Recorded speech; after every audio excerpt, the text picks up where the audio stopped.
good. Yeah, sorry. You're fine. Alrighty, Dontae, whenever you're ready, we're ready, okay? Okay.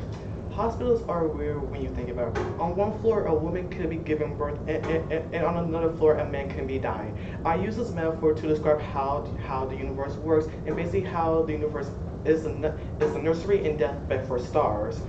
And today I want to describe why I use this metaphor to describe why universe is a nursery and deathbed for stars. I am a physicist, for my credibility and relevance, I am a physicist major with an emphasis in astronomy, and I have been studying astronomy for many years, even before I have even got to college, which is why I want to describe to you why I use this metaphor to describe the universe. So in order for me to do this, let's start with how stars are formed. Stars are formed when interstellar dust clouds begin to come together, and due to gravity, the heat starts to crush these dust clouds, and so that these dust clouds can become heavier and hotter and hotter and hotter until in the core of these dust clouds, hydrogen will start hydrogen becomes ionized and starts smashing together to form helium. This process is called nuclear fusion. Basically, nuclear fusion is when lighter elements such as helium becomes ionized and high enough to where when it's smashed together, it fuses helium. And this process releases a lot of energy, which gives stars their outward pressure that fights against gravity. And this outward pressure fights against gravity, in which it creates an equilibrium against gravity to prevent the star from either being crushed or from blowing itself apart. Stars come in different shapes and sizes. According to David Jeffries' 2009 book, The Stars, the initial size of the dust cloud determine whether or not it will be a low mass or a high mass stars, which are the two main categories that stars are put into. Low mass stars are stars are at 8 solar masses or lower, meaning that stars all the way up to that means that stars whose mass are 8 times the mass of our sun are all considered to be low mass stars, and they are categorized to be low mass stars because based on the way that they die. And high and low mass stars are different from their high mass star counterparts because even though that they are not much different, they're just larger.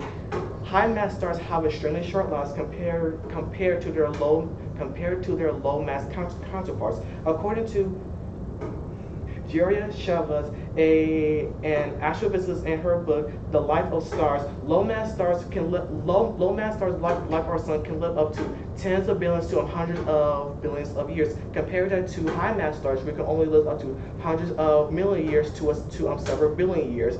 Even though that is a lot of time on our scale, on the cosmic scale, that is just in the blink of an eye. So let's talk about how low mass stars die and form white dwarfs. So let's take our sun for example. Since our sun is a low mass star, it will one day become a white dwarf. In the process, only starts when the sun runs out of when all of the hydrogen in the sun's core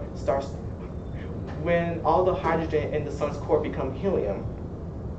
So the sun doesn't die right away. Some other stuff happens before the sun becomes a white dwarf. The sun, due to half of the sun mass bearing down on the core, the core of the sun will actually start to heat up and contract, causing the outer layer surrounding the core to actually heat up and start conducting nuclear fusion. Due to this almost shell-like of hydrogen fusing into helium, this shell adds the heat to the core of the sun, causing the sun to expand well up to twice the size. And this causes the core to again contract and to contract even more and more, causing the sun to balloon well over to 100 to 150 times the current size. Sadly, at this point, this is where the Earth might be consumed, but also interesting enough, because the sun becomes so large, the sun actually becomes cooler, and this is because even though that the sun has more surface area, and that means that there is less radiation per square centimeter. And at this point, the sun will be primed for carbon fusion. This happens when a large amount of helium in the sun's core quickly turns into carbon. This actually stabilizes the core of the sun, causing the sun to end up shrinking. And the sun will do this a few more times, expand, and contract a few more times until all the helium has fused into carbon, basically leaving a empty shell, basically leaving just carbon in. This basically leaving carbon in the core, but also due to the extreme outward pressure that was coming from the core, the sun actually pushes away. The sun actually blows up a lot of its outward layers. In turn, when the sun in return when the sun is done, in return when the sun is done fusing all of its helium into carbon, there is nothing left but the empty shell of the core in a planetary nebula. And this core is now called a white dwarf. According to Hugh Van Horn's a astronomy professor's book, Unlocking the Secrets of White Dwarfs, a white dwarf with the mass of the sun will be the size of the Earth, and they have immense gravity. So if you were to stand on the surface of a white dwarf, you will be crushed paper thin. Also, some interesting facts is that white dwarfs, they peak in the ultraviolet spectrum, and they radiate their energy away through thermal radiation, which is so slow and ineffective that it will take literally hundreds of trillions of years for white dwarfs to radiate their energy. So let's talk about other dense objects such as black holes and neutron stars. They basically go through the same, and they are the remnants of high mass stars, and they go through all their process of fusing elements. But the only difference is that high mass stars fuse heavier and heavy elements past carbon until high mass stars get to iron, and iron is basically the deathbed of stars, meaning that once the high mass stars reaches iron, they basically implode on itself and cause a supernova. And when that happens, we are left with two extremely dense objects: a black hole and a white dwarf. These objects are still very mysterious to us, and we really did not know of their existence until we observed their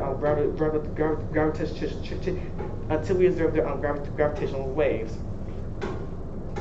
In summary, the reason why I told you about these stars is to enrich your knowledge about how the universe works. So every time you walk into a hospital, it's just like the universe.